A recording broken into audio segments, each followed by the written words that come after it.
नमस्कार, न्यूज़ 24 देख रहे हैं आप और मैं हूं आशुकेश तिवारी और मेरे साथ है सुकेश रंजन। और आप न्यूज़ 24 का खास कार्यक्रम देख रहे हैं 24 की रेस। बताएंगे सुकेश, आज के कार्यक्रम में बात करेंगे उपचुनाव के लेके। आपको बता दें 6 राज्यों के 7 विधानसभा सीटों पर उपचुनाव के नतीजे धीरे धीरे करके आ रहे हैं। कुछ राज्यों की सीटों पर जो उपचुनाव के नतीजे हैं वो आ भी गए हैं।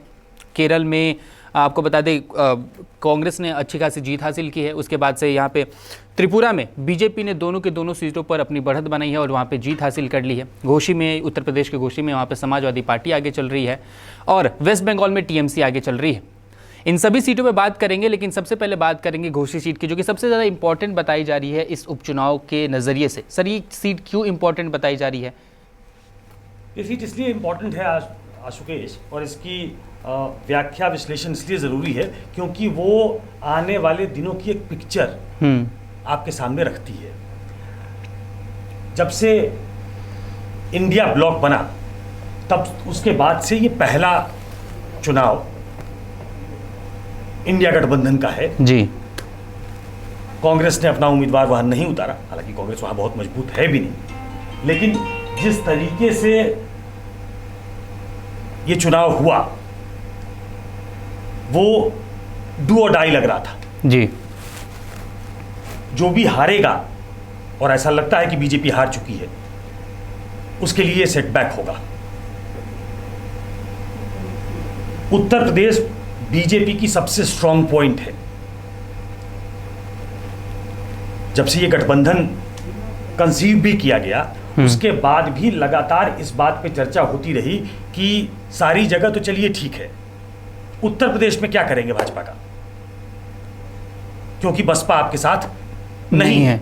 1:1 काइंड का अगर फॉर्मूला निकालना आप चाहते हैं तो उत्तर प्रदेश में क्या करेंगे, जहां भाजपा बहुत मैसिव तरीके से इनरोड बना चुकी है और वो रिजल्ट में परिलक्षित होता हुआ दिखता भी है।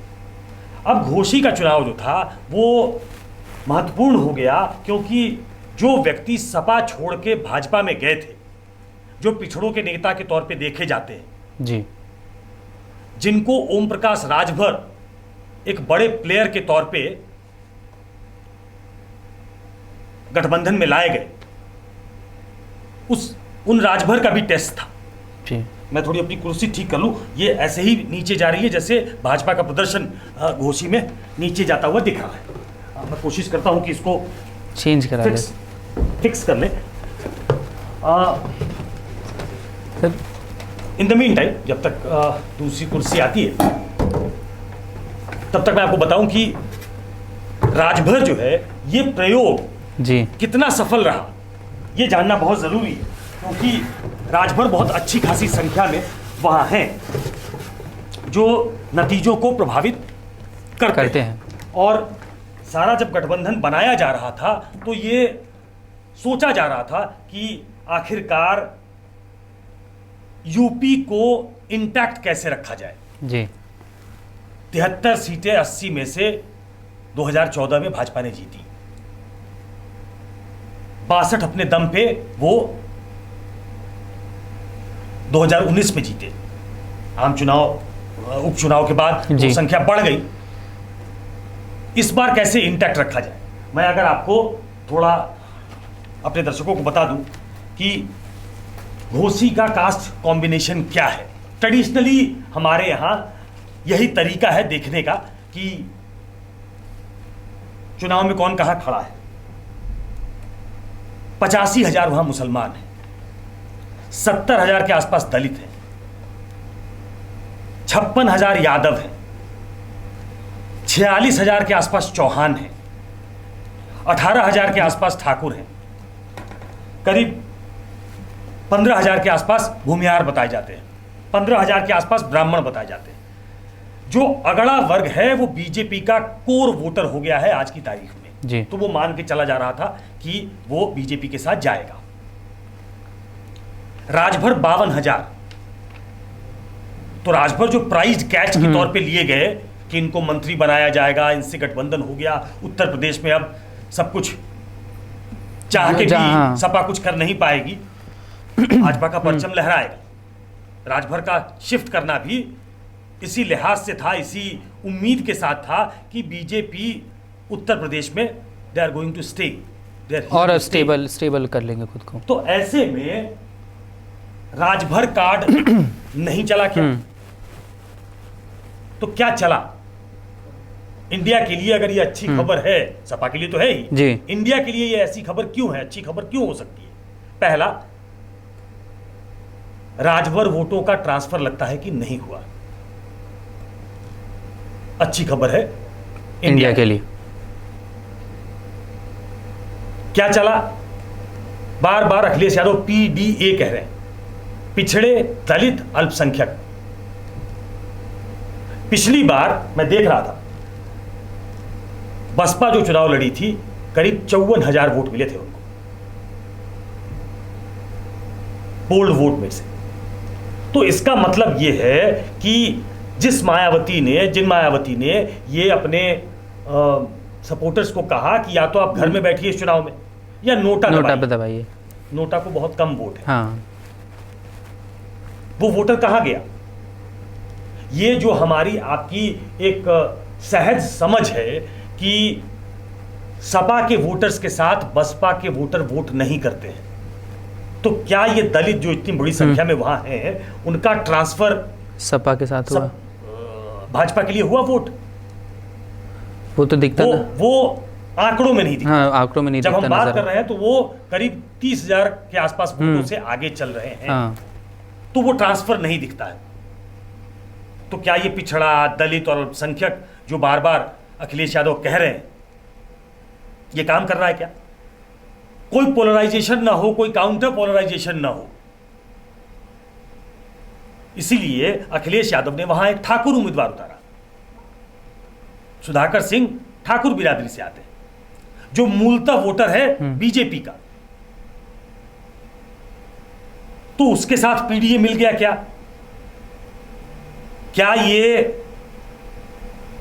बसपा का कैंडिडेट खड़ा न करना बसपा का फर्दर इरोजन है क्या उसके वोट में? या फिर यूं समझा जाए कि बसपा ने, जो आमतौर पे उपचुनाव नहीं लड़ती है, बसपा ने इस चुनाव में कैंडिडेट न खड़ा करके अंदर अंदर इंडिया का समर्थन कर दिया क्या? या ये क्या मैसेज देने की कोशिश की कि हमारे नहीं लड़ने से फायदा होता है, अगर हम लड़ेंगे तो आपका नुकसान होगा? क्या ये मैसेज देने की कोशिश है क्या? इसकी कई तरीके से मीमांसा हो सकती है, अलग अलग तरीके से बीजेपी वाले बैठेंगे, वो अपने तरीके से इसको जोड़ घटाव करके देखेंगे कि आखिर क्या हुआ।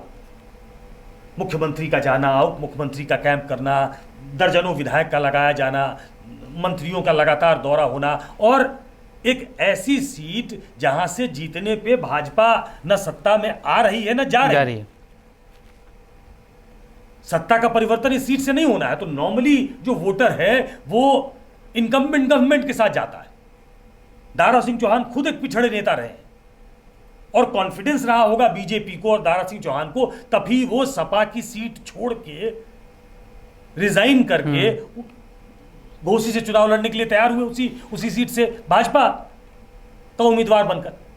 तो ये एक बहुत ही ट्रिकी सिचुएशन है आज की तारीख में। आज के रिजल्ट ये बताते हैं कि क्या कुछ अंदर अंदर कुछ ऐसा हो रहा है जो भाजपा को चौंका सकता है, या फिर ये एक सीट वो इसलिए गड़बड़ हुई क्योंकि दारा सिंह चौहान की क्रेडिबिलिटी स्टेक पे थी। वो वहां के रहने वाले भी नहीं है, कहा गया बाहरी और लोकल का भी विवाद हुआ, कभी बसपा में जाना, कभी सपा में रहना, कभी भाजपा में जाना, फिर से सपा में जाना, फिर से भाजपा में वापस आना।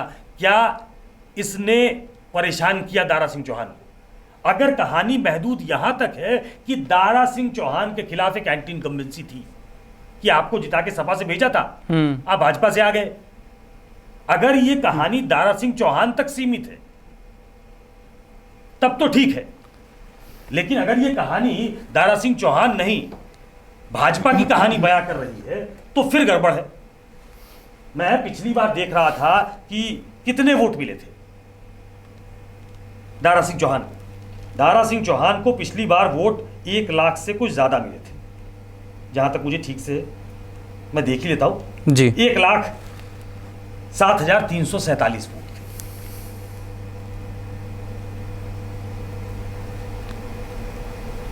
भारतीय जनता पार्टी को उस वक्त 85,000 वोट मिले थे। अब दारा सिंह चौहान को इस दफा जो वोट मिल रहे हैं, मैं अभी अभी के आंकड़े आपके सामने रख दूं, अभी तक उनको 53,000 के आसपास वोट मिले हैं और सुधाकर सिंह उनसे बहुत 25,000 से ज्यादा वोटों से आगे। तो इसको इस नजरिए से देखना कि क्या राजभर कार्ड नहीं चल रहा, ये सोचने पे मजबूर कर सकता है भाजपा को। और क्या ये इंटरनल पॉलिटिक्स भी भाजपा के अंदर की है क्या, इस पे भी बहुत मीमांसा होगी, क्योंकि भाजपा के अंदर की जो पॉलिटिक्स है क्या वो भी प्ले में आई है क्या, ये भी देखना पड़ेगा। जिनको लेके हम काफ़ी दिनों से बात भी कर रहे हैं कि भाजपा के अंदर शायद कुछ ठीक नहीं चल रहा है, अलग अलग राज्यों में बात कर रहे थे। लेकिन सर, आपने जो सबसे बड़ी बात कही कि मायावती ने अपना कोई उम्मीदवार नहीं उतारा, वो शायद उनके लिए एक एक्सपेरिमेंट भी हो सकता है कि वो देखना चाहती हैं कि अगर मैं नहीं उतरती हूँ तो मेरा वोट किस तरफ जाता है। तो क्या सच में ऐसा इस पे डिस्कशन किया जा सकता है कि मायावती कहीं ना कहीं अंदर ही अंदर इंडिया के सपोर्ट में खड़ी हो रही हैं, भले वो कितना भी बयान दे दे कि मैं किसी के साथ नहीं लड़ूंगी, किसी के साथ नहीं जाऊंगी, या फिर अगर आप राजनीतिक विश्लेषण करेंगे तो ऐसी जब ट्रिकी सिचुएशन आती है तो उसको कई तरीके से एनालाइज किया जा सकता है। एक बहुत सहज तरीका ये है कि मायावती का जो कोर वोटर है उसमें इरोजन हो रहा है जी, उसमें मायावती की पकड़ पहले जैसी नहीं है, वो भाजपा की तरफ चला जाता है। दूसरा तरीका यह हो सकता है सोचने का कि मायावती एक सिग्नल दे रही है, वो कह जरूर रही है कि हम नहीं जाएंगे कभी इंडिया के साथ, हम नहीं जाएंगे भाजपा के साथ, वो पहले भी सापनाथ नागनाथ कहती रही, लेकिन राजनीति में जो कहा जाता है वो हमेशा हो जाए कोई जरूरी नहीं है। सपा और बसपा का गठबंधन पहले हुआ है जी। अगर कांग्रेस के नेताओं को देखें, टॉप लीडरशिप को देखें, तो कोई बसपा के खिलाफ they are not ranting against BSP और मायावती।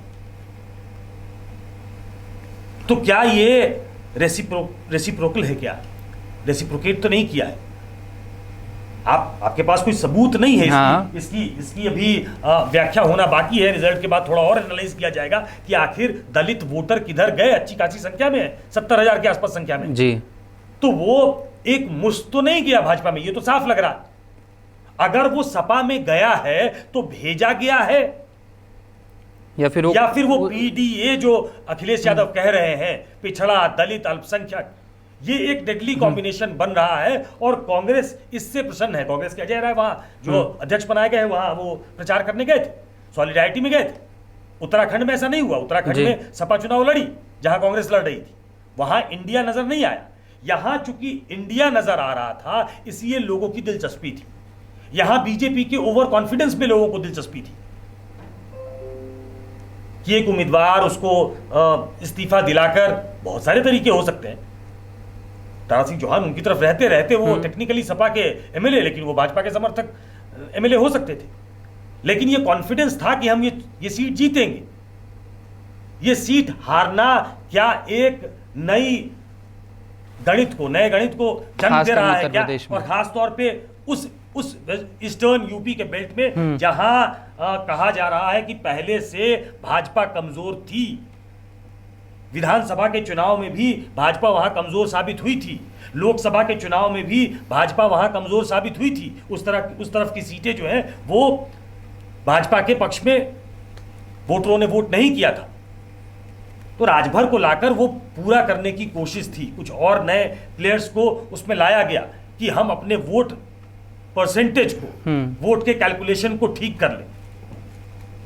लेकिन ये नतीजे बता रहे हैं कि वोट का कैलकुलेशन उस तरीके से नहीं हुआ। ओवरऑल आप जो भी नतीजे अलग अलग राज्यों में आए हैं उसको अगर देखेंगे तो एक सरल सिंपल एनालिसिस होगा कि त्रिपुरा में बीजेपी दोनों सीट जीत गई जी। तृणमूल चूंकि सत्ता में है, सत्ता का बल है उनके पास, तो वहां बड़ा क्लोज कॉन्टेस्ट दे रही है। भाजपा जीत भी सकती है, तृणमूल भी जीत सकती है, लेकिन अभी ऐसा लगता है कि शायद तृणमूल वहां जीत जाएगी। आखिरी चरण में काउंटिंग हो रही, आखिरी दौर में है और लीड कर रही है तृणमूल जी। कांटे की टक्कर झारखंड में भी एक सीट पे है। तो मतलब कुल मिला के अगर देखेंगे तो भाजपा इसको इस तरीके से एनालाइज करेगी कि मतलब उसके लिए विन विन सिचुएशन है, कहीं वो जीती है, कहीं वो हार भी गई, कोई दिक्कत नहीं है। लेकिन घोसी पे अगर कंसंट्रेट करें, घोसी को अगर एक टेस्ट केस की तरह ले, तो ऐसा दिखता है कि एक नया वर्ग, एक नया समर्थक वर्ग और एक नया कॉन्फिडेंस समाजवादी पार्टी को, इंडिया को इस जीत से मिल सकता है कि भाजपा की तमाम शक्तियों, भाजपा के तमाम कैलकुलेशन के बाद भी इंडिया ब्लॉक या सपा जीत हासिल कर सकती है, कॉन्फिडेंस देता। सर लास्ट क्वेश्चन मेरा रहेगा कि इन सभी विधानसभा सीटों पे जो चुनाव हुए, उपचुनाव, इसके नतीजे अभी थोड़ी देर बाद सभी राज्यों के आ जाएंगे, सभी सीटों के आ जाएंगे। इंडिया इस चुनाव को कैसे देखेगी? घोसी को भी लेके, केरल को भी लेके, उत्तराखंड को भी लेके, बंगाल को भी लेके। देखिए ये जब चाहे वो एनडीए हो चाहे वो इंडिया हो, वो जब इस तरीके की व्याख्या करते हैं, इंटरनल असेसमेंट उनका कुछ और होता है, लेकिन जब बाहर व्याख्या करेंगे तो वो घोसी को एक टेस्ट केस की तरह लेंगे, जैसे हम ले रहे हैं, लेना भी चाहिए जी। क्योंकि वो बीजेपी का सबसे मजबूत सूत्र और मार्जिन भी बहुत ज्यादा है, मतलब ऐसा नहीं है कि बिल्कुल टच एंड गो नहीं। हाँ, टच एंड गो नहीं। घोसी एक टेस्ट केस इसलिए है क्योंकि वहां योगी आदित्यनाथ की सरकार है, योगी खुद बहुत स्ट्रांग सीएम माने जाते हैं। वो ऐसा इलाका है जहां से, जिस प्रदेश से प्रधानमंत्री सांसद है, वो ऐसा इलाका है जहां बीजेपी अपना गुनागारी ठीक करके उस इलाके में अपनी पैठ फर्दर बढ़ाना चाहती थी। वो एक ऐसी सीट है जहां एक नए पार्टिसिपेंट को, एनडीए के पार्टिसिपेंट को लाया गया और टॉम टॉम करके लाया गया, ऐसे लाया गया जैसे अखिलेश यादव को बहुत बड़ा धक्का लगा जी। जब वो साथ थे राजभर अखिलेश के, तब भी भाजपा को नहीं हरा पाए थे, अब तो राजभर भी नहीं रहे, ये थियरी थी जी। तो ऐसे में मुझे लगता है कि घोसी को एक अलग केस की तरह लिया जाएगा और ये बताया जाएगा कि अगर हम एक साथ लड़े तो हम भाजपा को परेशान कर सकते हैं। और फिर तीसरी प्लेयर मायावती आएंगी कि मायावती ने आखिर किधर रोल प्ले किया है। क्या ये नतीजे आने वाले दिनों में कुछ संकेत कर रहे हैं कि बसपा किस तरफ होगी? बिल्कुल सही सवाल है। क्या ये नतीजे जो आज शाम तक सभी स्टेट्स के भी आ जाएंगे, वो कहीं ना कहीं संकेत करेंगे कि यूपी में बसपा का साइड कौन सा होगा? बहरहाल जब सभी सीटों के नतीजे आ जाएंगे अच्छी तरीके से, तो हम एक बार इस पर फिर से डिस्कशन करेंगे। अलग अलग पार्टियों की प्रतिक्रिया का भी इंतजार होगा कि आखिर उनका क्या कहना है, खासकर में घोसी सीट को लेके, कि वहाँ पे भारतीय जनता पार्टी क्या दलीलें देंगी और इंडिया इसको किस तरीके से रिप्रेजेंट करेगा। बहरहाल आज के लिए बस इतना ही।